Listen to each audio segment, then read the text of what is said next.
Hi everyone, welcome to ಹಾಲು home kitchen. ಇವತ್ತೊಂದು simple ಆಗಿರುವಂತ ಈಸಿಯಾಗಿ ಮಾಡುವಂತ ಒಂದು ಟೊಮೊಟೊ ಪಲ್ಯದ ರೆಸಿಪಿ ಶೇರ್ ಮಾಡ್ತಾ ಇದ್ದೀನಿ. ಇದು ಚಪಾತಿ, ದೋಸೆ, ಅನ್ನಕ್ಕೂ ಕೂಡ ತುಪ್ಪ ಹಾಕೊಂಡು ತಿಂತಾ ಇದ್ರೆ ಸಖತ್ತಾಗಿರುತ್ತೆ ಟೇಸ್ಟ್. ಹೆಚ್ಚಿಗೆ ಏನು ಇಂಗ್ರೀಡಿಯೆಂಟ್ಸ್ ಎಲ್ಲ ಬೇಕಿಲ್ಲ, ಸಿಂಪಲ್ ಆಗಿ 10 ನಿಮಿಷಕ್ಕೆ ಆಗುವಂತ ಪಲ್ಯ ಹೇಗ್ ಮಾಡೋದು ನೋಡೋಣ ಬನ್ನಿ. ಇದಕ್ಕೆ ಮೊದಲಿಗೆ ಒಗ್ಗರಣೆ ಹಾಕೋಬೇಕು. ತರಕಾರಿ ಕಟ್ ಮಾಡಿ ಇಟ್ಕೊಂಡಿದ್ರೆ ಬೇಗನೆ ಆಗೋಗುತ್ತೆ. ಟೊಮೊಟೊ, ಈರುಳ್ಳಿ, ಮೆಣಸಿನಕಾಯಿ ಅಷ್ಟೇ ಮೇನ್ ತರಕಾರಿ ಬೇಕಿರೋದು. ಈ ಪಲ್ಯಕ್ಕೆ ಒಂದ್ 2 ಟೇಬಲ್ ಸ್ಪೂನ್ ಅಷ್ಟು ಎಣ್ಣೆ ಹಾಕೊಂಡಿದೀನಿ. ಎಣ್ಣೆ ಕಾದಾಗ ಒಂದ್ ಅರ್ಧ ಟೀ ಸ್ಪೂನ್ ಅಷ್ಟು ಸಾಸಿವೆ, 1 ಟೀ ಸ್ಪೂನ್ ಅಷ್ಟು ಕಡಲೆಬೇಳೆ ಹಾಕೊಂಡು ಅದನ್ನ ಒಂದ್ ಸೆಕೆಂಡ್ ಕೈ ಆಡಿಸಿ, ಆಮೇಲೆ ಮೂರು ಹಸಿರು ಮೆಣಸಿನಕಾಯಿ ತಗೊಂಡಿದೀನಿ. ನೀವು ಖಾರ ಎಷ್ಟು ಬೇಕೋ ಅಷ್ಟು ತಗೊಳ್ಳಿ. ಸ್ವಲ್ಪ ಹಸಿ ಕರ್ಬೇವಿನ ಸೊಪ್ಪು ಅದನ್ನು ಹಾಕಿ ಒಂದ್ 2 ಸೆಕೆಂಡ್ ಕೈ ಆಡಿಸಿ. ನಾನಿಲ್ಲಿ ಮೈಲ್ಡ್ ಆಗಿ ಮಾಡ್ತಾ ಇದ್ದೀನಿ, ಅಷ್ಟೊಂದು ಮಸಾಲ ಹಾಕ್ತಾ ಇಲ್ಲ. ನೀವು ಬೇಕಂದ್ರೆ ಸ್ವಲ್ಪ ಜಿಂಜರ್ ಗಾರ್ಲಿಕ್ ಪೇಸ್ಟ್ ಕೂಡ ಹಾಕೋಬಹುದು, ಮಸಾಲಾ ಟೇಸ್ಟ್ ಬೇಕು ಅನ್ನೋದಾದ್ರೆ.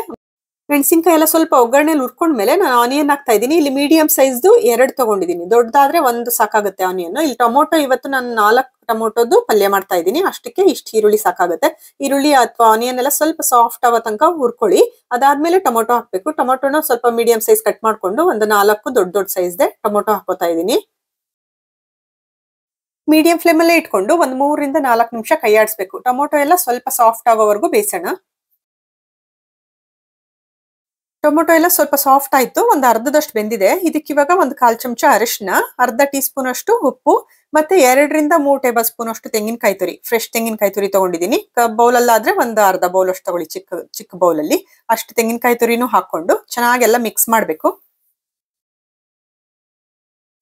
ತೆಂಗಿನಕಾಯಿ ತುರಿ ಹಾಕಿದ್ಮೇಲೆ ಒಂದ್ 2 ನಿಮಿಷ ಮೀಡಿಯಂ ಫ್ಲೇಮ್ ಅಲ್ಲಿ ಇಟ್ಕೊಂಡು ಬೇಯಿಸಬೇಕು. ಇನ್ನೊಂದ್ ಸ್ವಲ್ಪ ಟೊಮೊಟೊನು ಬೇಯಬೇಕು, ಮತ್ತೆ ತೆಂಗಿನಕಾಯಿ ತುರಿ ಕೂಡ ಬೇಯಬೇಕು. ಅದಕ್ಕೋಸ್ಕರ ಒತ್ತುತ್ತೆ, ಮಧ್ಯೆ ಮಧ್ಯೆ ಕೈ ಆಡಿಸ್ತಾ ಬೇಯಿಸ್ಕೊಳ್ಳಿ. ಹೆಂಡಲ್ಲಿ ಇನ್ನೇನು ಆಫ್ ಮಾಡ್ತೀನಿ ಅನ್ನೋವಾಗ ಸ್ವಲ್ಪ ಫ್ರೆಶ್ ಕೊತ್ತಂಬರಿ ಸೊಪ್ಪು ಕೂಡ ಕಟ್ ಮಾಡ್ಬಿಟ್ಟು ಹಾಕಿ ಒಂದೇ 1 ನಿಮಿಷ ಲೋ ಫ್ಲೇಮ್ ಅಲ್ಲಿ ಇಟ್ಬಿಟ್ಟು ಸ್ಟವ್ ಆಫ್ ಮಾಡ್ಕೊಳ್ಳಿ. ಅಷ್ಟೇ, ಪಲ್ಯ ರೆಡಿ ಆಯ್ತು. ನೀವ್ ಈ ಪಲ್ಯನ ಏನಾದ್ರು ಅನ್ನದ ಜೊತೆಗೆ ತಿನ್ನೋಕೆ ಅಂತ ಮಾಡ್ಕೋತಾ ಇದ್ರೆ ತೆಂಗಿನಕಾಯಿ ತುರಿ, ಅರಿಶಿನ, ಉಪ್ಪು ಹಾಕಿದಾಗ ಒಂದೇ 1 ಟೀ ಸ್ಪೂನ್ ಅಷ್ಟು ಸಾರಿನ ಪುಡಿ ಕೂಡ ಹಾಕೊಳ್ಳಿ. ಟೇಸ್ಟ್ ಅನ್ನದ ಜೊತೆಗೆ ತುಂಬಾನೇ ಚೆನ್ನಾಗಿರುತ್ತೆ. ನೀವು ಬೇಕಂದ್ರೆ ಮಸಾಲ ಒಂದ್ ಸ್ವಲ್ಪ ಎಕ್ಸ್ಟ್ರಾ ಮಸಾಲ ಕೊಡುತ್ತೆ ಅಂತ ಅಷ್ಟೇ, ಟೇಸ್ಟ್ ಚೆನ್ನಾಗಿ ಬರುತ್ತೆ. ಬೇಕಾದ್ರೆ ಹಾಕೋಬಹುದು, ಇಲ್ಲ ಈ ತರ ಸಿಂಪಲ್ ಆಗಿ ಕೂಡ ಮಾಡ್ಕೋಬಹುದು. ಈ ರೆಸಿಪಿ ನೀವು ಕೂಡ ಟ್ರೈ ಮಾಡಿ. ಮುಂದಿನ ಒಂದು ಒಳ್ಳೆ ರೆಸಿಪಿ ಜೊತೆ ಸಿಗ್ತೀನಿ. ಅಲ್ಲಿವರೆಗೂ ಟೇಕ್ ಕೇರ್ ಎವ್ರಿವನ್, ಬಾಯ್.